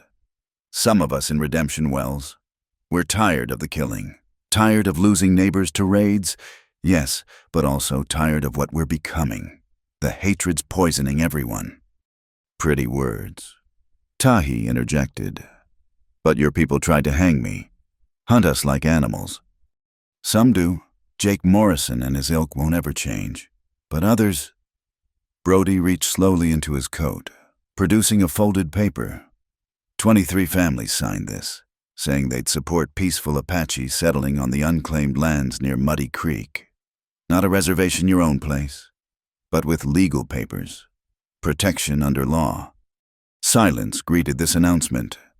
Grey Wolf studied the paper, though he couldn't read the words. "Why would your people do this?" "Because we've all lost enough. Because some of us remember when Apache and settlers traded instead of raided. Because—" his eyes found Eliza in the crowd. "Because sometimes people surprise you with their choices, make you think different paths are possible." Eliza pushed back her hood, stepping forward. Gasps rippled through those who hadn't known a white woman dwelled among them. Brody's expression showed no surprise. "Mrs. Gray, figured you'd be here." "Sheriff," she kept her voice neutral. "Surprised to see you playing peacemaker. Lot of surprising things these days. Like a widow everyone thought kidnapped or killed turning up healthy and apparently choosing to stay." He studied her appearance, the Apache dress, the work-hardened stance, the protective way Tahi moved closer to her. "Morrison wants you arrested if found, claims you stole from the town, consorted with enemies. And you—" "I think you made a choice. Can't say I understand it. But I've seen enough to know forcing folks into boxes they don't fit just leads to blood." He turned back to Grey Wolf. "The offer's genuine, but it won't last. Colonel Moorfield arrives in 2 weeks. After that, we consider," Grey Wolf said finally. "You go now. Come back in 3 days for answer."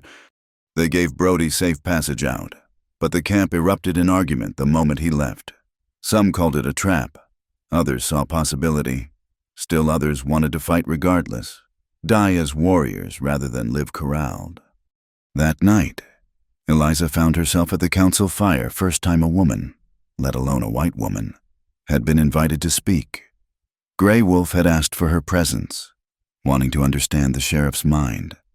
"He could have taken the reward for finding me," she said carefully in her improving Apache. "Could have brought soldiers instead of words. I think he means what he offers." "But others won't honor it," a scarred warrior argued. "Papers mean nothing when hate runs deep." "Some will honor it. Some is better than none." This from an elder woman who'd lost 2 sons to fighting. Maybe peace must start small, like seed, grow slowly. The debate raged through the night. Eliza spoke when asked, explaining what she knew of town politics, of who might be trusted and who never could be. Tahi translated when her Apache failed, his hand sometimes finding hers in the darkness between speakers.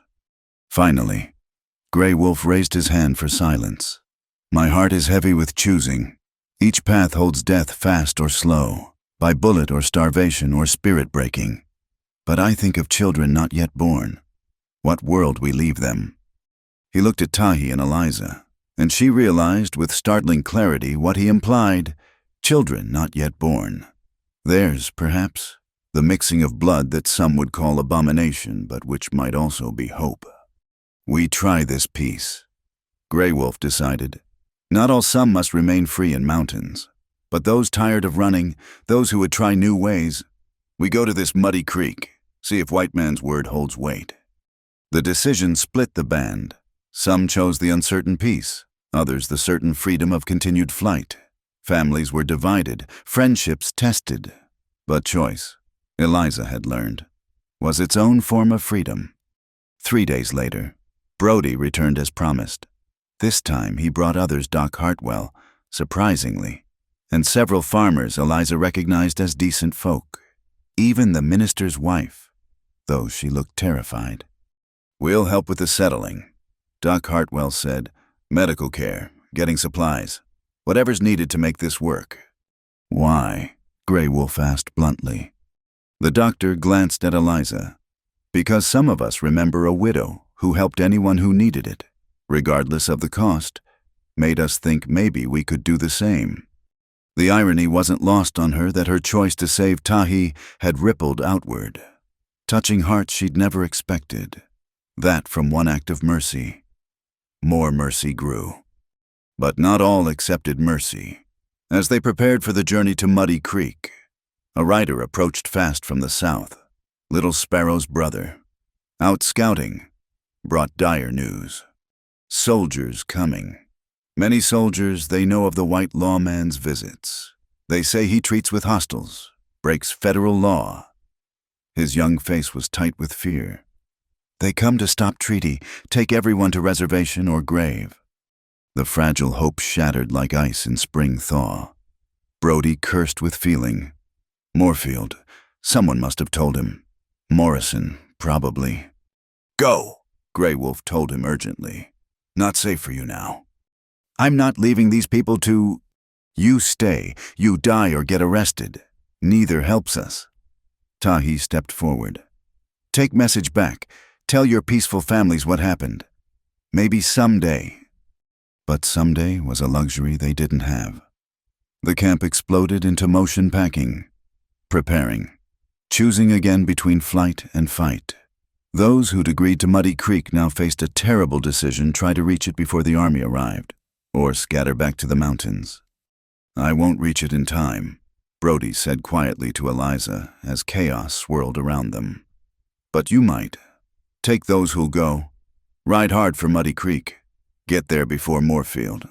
Once you're on that land with these papers, he'll have a harder time displacing you. Law's murky, but possession counts. And you? I'll delay him. Buy what time I can. He smiled grimly. Always did prefer interesting times. She gripped his hand briefly. Thank you for everything. Thank yourself. You started this, showing that different choices were possible. He mounted his horse, touched his hat brim. Good luck, Mrs. Gray, or whatever name you go by now. He rode out, and Eliza turned to find Tahi watching her. Behind him, perhaps 30 people gathered, mostly women and children, some elderly, a few warriors who chose family over fighting. You lead them, he said simply. You know both worlds, can speak to whites if needed. And you? I stand with my father. We hold the soldiers here. Let you get away.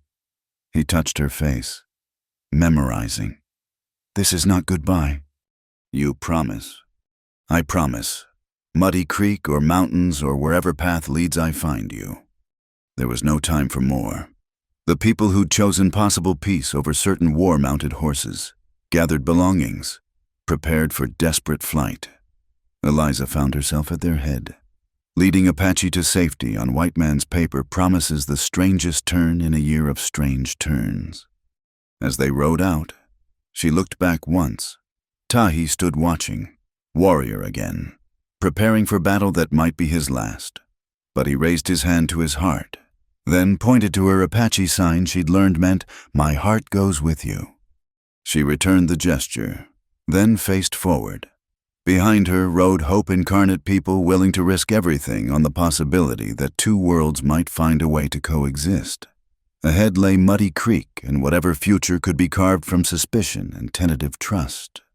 The sun climbed higher, marking the passage from one life to another. Somewhere behind them, Colonel Moorfield's cavalry advanced. Somewhere, Tahi and his warriors prepared their defense. Somewhere, Sheriff Brody rode to delay disaster. But here, now, Eliza Gray, she who learns led her adopted people toward an uncertain dawn, carrying nothing but hope and the fierce determination that had always been her truest strength. The riders appeared at dawn, silhouetted against the blood-red sky like prophecy made flesh. Eliza stood on the porch of the small cabin they'd built at Muddy Creek, hand shading her eyes, heart already knowing before her mind accepted the truth. Tahi had returned, as promised, but not alone. Behind him rode 50 warriors, maybe more, not the scattered remnants of a broken band, but Apache in their strength painted for ceremony, not war, horses stepping proud despite the long journey. They moved across the valley like a dark river, flowing inevitable toward where she waited. 6 months had passed since that desperate flight to Muddy Creek. 6 months of building, negotiating, proving that Apache and settlers could coexist on this marginal land nobody else wanted. The work had been harder than anything, harder than hiding Tahi, harder than learning Apache ways, harder than choosing exile. But they'd survived. 23 Apache lived here now, working cattle alongside the white families who'd kept Brody's promise. And now this, an army of ghosts from her other life, riding straight toward the fragile peace they'd built. Mrs. Gray, young William Hartwell, the doctor's son, appeared beside her. At 16, he'd become invaluable as a bridge between communities, spending as much time with Apache youth as with his own kind. Should I ring the bell, alert the others? No. She kept her voice steady, though her pulse raced. No alarm. They come in peace. How can you know? Because he leads them. The riders entered the settlement without hurry, drawing eyes and whispers, but no panic. The Apache families emerged from their homes, children pointing excitedly. Some recognized relatives among the warriors, calling out greetings. The white families were more cautious, but they held position, trusting the strange covenant that had grown here. Tahi dismounted before her cabin, and for a moment they simply looked at each other. He was thinner, scarred freshly across one cheek, but whole, alive. The relief nearly buckled her knees. You came back, she said in Apache. Promised, he replied in English. Always keep promises to you. Then she was in his arms, propriety forgotten, aware of watching eyes but not caring. He smelled of horse and leather and smoke, familiar as home. When they parted, she saw amusement in the warriors' faces, approval in some. Why so many, she asked. What's happened? His expression grew serious. My father dead. Soldiers' bullets. I lead now. The pain flickered briefly before he controlled it. Those who survive, who tire of running, I bring them here, to try your peace path. Tahi, I don't know if the agreement was for 30 people. We're already pushing limits. Not your limits. Mine. He gestured to the warriors. These come to offer bride price, proper price for chief's wife. The world seemed to tilt, bride price. You save my life, share my exile, lead my people to safety, live as Apache woman though born white. His dark eyes held hers, but never properly asked. Never gave your family gifts, showed I can provide. This must be done right. I don't have family to pay. Then pay the town. These horses, these blankets, these silver pieces, let them see Apache honor agreements. Let them see we value what is precious. He stepped closer, voice dropping. Let them see you are precious to us, to me. Behind him, warriors began unloading pack horses, beautifully worked blankets, silver jewelry, tanned hides, even some trade rifles. Wealth by any standard, but especially for a people who'd lost so much. The message was clear: this woman matters enough to beggar ourselves. Word spread fast. Within an hour, most of Muddy Creek's inhabitants had gathered. Jake Morrison was there too, face twisted with disgust, but held in check by the armed Apache presence. Sheriff Brody, who'd lost his position for treating with hostiles, but stayed on as a farmer, watched with something like satisfaction. This is nonsense, Morrison spat. Paying for what's already ruined? She's lived with savages. No decent. Shut your mouth. Jake! Doc Hartwell stepped forward. Unless you want to explain to 50 Apache warriors why you're insulting their chief's chosen woman. The ceremony that followed was unlike anything Muddy Creek had seen. Tahi spoke in formal Apache, translated by William Hartwell, declaring his intention to take Eliza Gray as wife. He listed her virtues as Apache saw them: courage, wisdom, adaptability, healing hands. Warriors stepped forward to vouch for his ability to provide, protect, lead. The bride gifts were displayed, their value explained. Then, surprising everyone, Wise Crow emerged from among the riders. The old woman had survived the winter, survived the running, survived to see this moment. I speak for she who learns, the grandmother announced in accented English. No white family speaks, so Apache family claims her. She good woman, strong, saved my sister's life. Worth 20 horses, 50 blankets, all silver and mountains. She glared at the watching whites. Worth more than all you together. We lucky she choose us. Eliza felt tears threaten. To be claimed so publicly, valued so openly, it was vindication and homecoming combined. And I choose you, she said, loud enough for all to hear. First in Apache, then English. I choose Tahi, choose this life. Choose to be bridge between peoples who must learn to live together or perish apart. "Then we feast," someone called out Apache or white. She couldn't tell. The tension broke like summer storm, releasing into preparation and celebration. They married that evening as sun painted the mountains gold. 2 ceremonies Apache tradition with its prayers and sacred smoke. Then Christian words spoken by the minister who'd finally been convinced to come. Neither side fully comfortable, but both trying, which was its own form of sacred. The feast afterward mixed worlds in ways that would have been impossible a year ago. Apache women taught white women to prepare traditional bread. White farmers shared their corn whiskey, carefully rationed. Children played together. Language barriers nothing to young ones who communicated in laughter and games. "Never thought I'd see this," Brody said, finding Eliza during a quiet moment. "Apache and settlers breaking bread instead of heads." "It's fragile," she admitted. "One wrong move, one misunderstanding." "Everything worthwhile is fragile at first," he smiled. "You did something special here. Took 2 groups of people convinced they were enemies and showed them another way. I just survived. Others did the hard work of changing. Sometimes surviving in a new way is the hardest work of all." Tahi appeared at her elbow. Now wearing a mix of Apache finery and the white man's vest, she'd made him perfectly representing their blended future. "Dance with husband." It wasn't proper, Apache or white, but nothing about their story had been proper. She took his hand, let him lead her into movement that belonged to neither culture but somehow to both. Others joined tentative at first, then with growing confidence. Doc Hartwell with Wise Crow, making the old woman cackle. William with Little Sparrow, who'd traveled with the returning band. Even some of Morrison's crowd, drawn by music and moment despite themselves.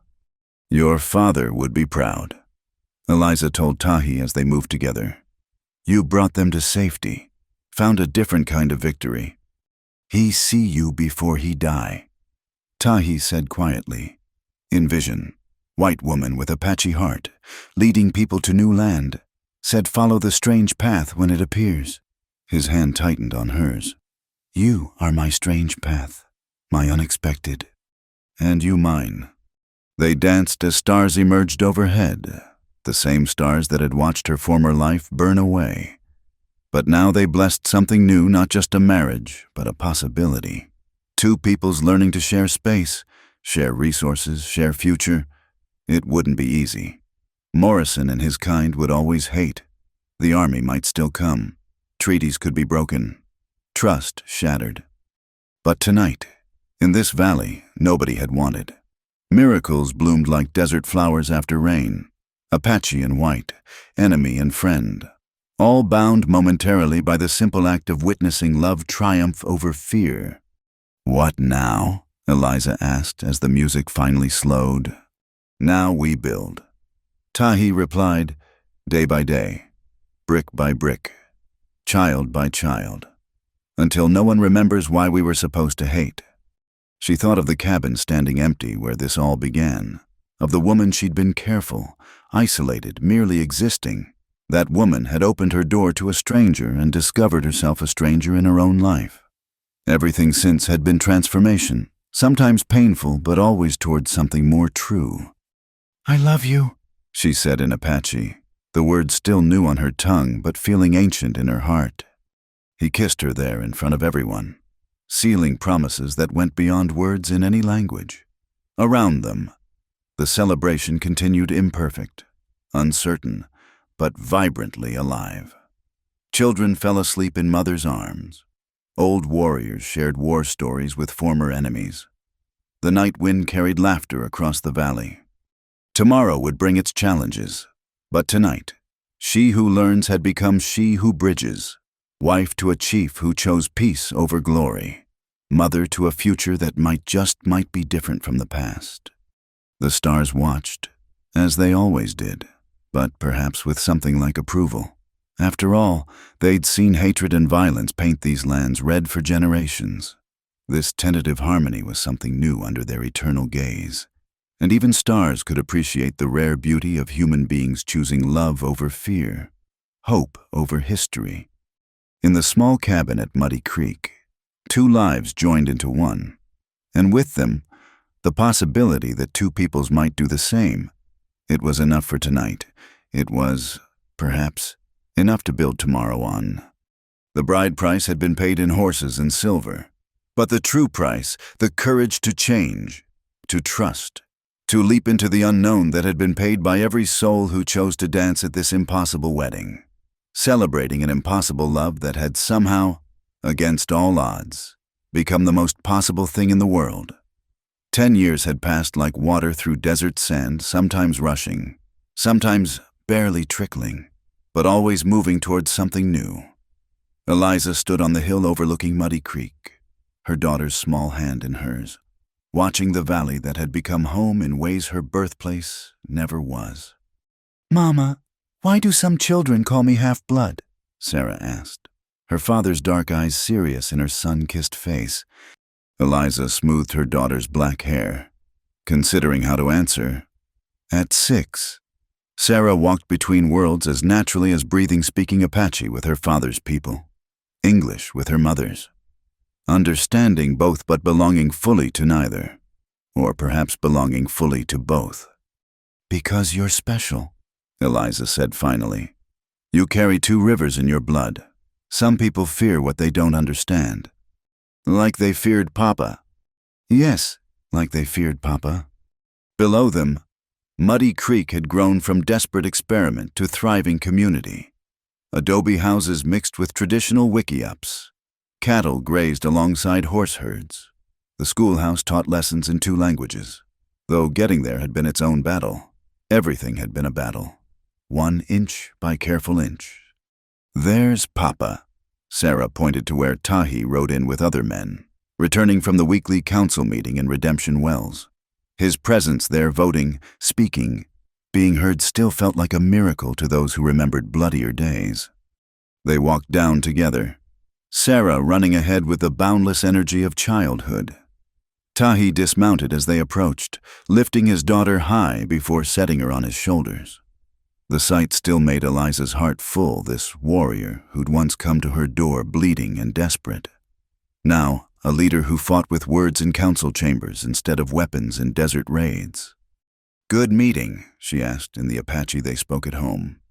"Morrison makes noise, but loses ground. Doc Hartwell was elected mayor." His smile held satisfaction. Times change, even for those who resist. Jake Morrison had never stopped hating, but his voice carried less weight each year. Too many had seen Apache children playing with white children. Too many had bought goods from Apache craftsmen, hired Apache cowboys, been treated by healers who combined traditional knowledge with modern medicine. Fear died hard, but it did die when faced with daily evidence of humanity. "Letter came," Eliza said, producing the envelope from her pocket. "From Washington." Tahi's expression grew careful. They'd been waiting for this, the federal decision on whether Muddy Creek's arrangement would be recognized or dissolved. Everything they'd built balanced on bureaucratic words written by men who'd never seen this valley. He read slowly. English still his second language despite years of practice. His face gave nothing away until the end. Then, surprisingly, he laughed. "What?" Eliza grabbed the letter, scanning rapidly. "They're recognizing the settlement formally. More, they want to study us, send observers to see how Apache and whites cooperate. Maybe apply lessons elsewhere." He shook his head. "We become example instead of exception." Sarah squirmed on his shoulders. "Can I go play with William and Littlebird?" "Yes, but stay where we can see you." They watched her run off to join the other children, Apache, white, Mexican, and mixed like herself. The next generation, for whom this blended world was normal, not revolutionary. "I never imagined this," Eliza said softly, "when I opened that door to you. You opened door to different future, not just for us, for all of them." He gestured to the busy settlement. "Though I think often of cost." She knew what he meant. The letters from scattered bands still living free in Mexico, growing fewer each year. The empty places at feast days where warriors had fallen. The children who would never learn their grandparents' stories because those elders died protecting the old ways. Victory, even peaceful victory, carried its own grief. "Your father would understand," she said. "He chose survival over glory. Some days I'm not sure which takes more courage." They were interrupted by commotion near the trading post. Riders approaching not the usual traders, but a formal delegation. Eliza recognized the lead figure with shock, Colonel Moorfield himself, the man who'd sworn to clear every Apache from these mountains. The settlement stirred like a disturbed anthill. Weapons appeared in hands. Children were called indoors. Old fears died hard on both sides. But Tahi raised his hand, calling for calm. "Let them come. We meet as equals now." The colonel dismounted stiffly, older than when he'd chased shadows through these hills. His aide remained nervous, hand near his sidearm, but Moorfield himself seemed merely tired. "Chief Tahi," he actually pronounced it correctly. "Mrs. Gray, or is it Mrs.? Tahi now." "Both. Neither. Does it matter?" Eliza kept her voice neutral. "I suppose not." He looked around the settlement with professional assessment. "I've come to see this miracle for myself, the place where Apache and settlers forgot to hate each other." "We remember plenty," Tahi said evenly. "Choose different anyway." "Yes, well," Moorfield shifted uncomfortably. "I've been ordered to report on your arrangement. Whether it could work elsewhere. Frankly, I told them it was impossible. Apache are warriors. Putting them behind plows, making them citizens, it goes against their nature." "Everything goes against nature until it doesn't." Eliza interjected. "I was a widow meant to remarry properly or waste away quietly. Instead, I married an Apache chief. Nature adapts." "You were always unusual. Mrs. Gray, the woman who harbored a fugitive and disappeared into the desert." His eyes held grudging respect. "I hunted you both for months. Never could figure out how you vanished so completely." "Apache know how to disappear. Taught my wife well." Tahi's tone held subtle warning. Old skills hadn't been forgotten, merely set aside. "Indeed," Moorfield sighed. "Show me this miracle. Then prove an old soldier wrong about what's possible." They spent the day touring the settlement, the school where Sarah wrote her name in 2 languages, the fields where Apache and white farmers shared irrigation knowledge, the workshop where traditional crafts found new markets, even the cemetery, where headstones bore names from many cultures, all resting in the same earth. "It shouldn't work," Moorfield said finally. "Everything I know says it should have exploded in violence years ago." "Would have, without bridges." Tahi nodded toward Eliza. "People who stand between translate more than words. She shows my people white ways can include honor. I show her people Apache ways value family, community, survival. Together we show children both paths lead forward." The colonel studied them, the Apache chief, in his mix of traditional and modern dress. The white woman who wore her adopted culture as naturally as her birth one. The distant sounds of children playing in 2 languages. "Perhaps," he said slowly. "I've spent too many years fighting yesterday's wars." He extended his hand to Tahi. "The report will be favorable, though God knows if Washington will listen." After he left, the settlement gradually relaxed. Another test passed, another small victory in the daily battle for acceptance. But as evening painted the mountains purple, Eliza found herself restless. "Walk with me," she asked Tahi. They climbed the hill again, leaving Sarah with Wise Crow, who at 90 still told stories that held children spellbound.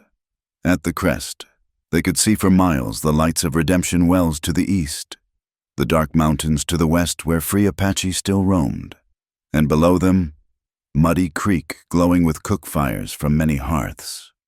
"Do you regret it?" Eliza asked. "The choice to stop fighting. Do you regret opening your door that night?" "Never, but I wasn't giving up a whole way of life." He was quiet for a long moment. "My people have 2 sayings. One, it is better to die on your feet than live on your knees. Other, the reed that bends survives the storm that breaks the oak. For years, I believed only first. You taught me second has wisdom too. The Apache haven't bent. They've adapted. Semantic games, but he smiled. What matters is Sarah has future. Not running, not hiding, not easy future. She will face those who hate her for mixed blood. But possible future, that's all we can give our children. Possibility. They stood together as stars emerged, the same eternal witnesses that had watched their strange journey from that storm night to this peaceful evening. Below, someone started singing Apache melody with Spanish guitar, the kind of cultural mixing that happened naturally now. I see them sometimes, Tahi said quietly. The ones who didn't make it, my father, your husband, others, wonder what they think of world we built. I think they'd understand. We honored them by surviving, by building something from the ashes of their worlds. He pulled her close as night wind swept over them. When I lay bleeding on your porch, thought my story was ending. Mine too. Turns out it was just beginning. Good beginning, he murmured into her hair. Worth the blood. They walked back down to their life complicated. Imperfect, but theirs. Sarah met them at the door, chattering about her day in the rapid-fire mix of languages that was her birthright. Inside, warmth and light and the smell of bread baking. Home. Later, as Sarah slept and they sat by their own fire, Eliza thought about the woman she'd been alone. Careful, existing but not living. That woman had thought she was saving a wounded man. Instead, she'd saved herself. Saved a future where enemies could become family, where love could bridge any divide, where choosing hope over fear could change the course of rivers. No regrets, she said aloud. Tahi looked up from the leather he was working. Understood, without explanation. No regrets, he agreed. Outside, Muddy Creek slept peaceful under familiar stars.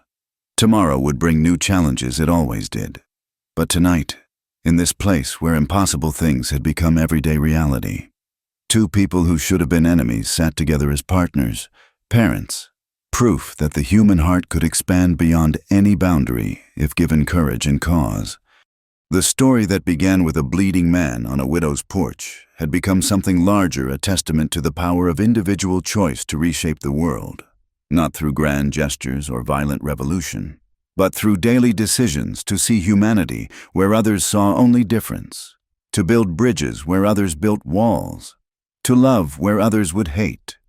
It was enough, more than enough. It was everything. Thank you so much for listening to this story of love, courage, and the power of choosing understanding over fear. If you're enjoying these tales from the American frontier, I'd love to know where in the world you're listening from. Please share in the comments below so we can connect and discuss your thoughts on Eliza and Tahi's incredible journey.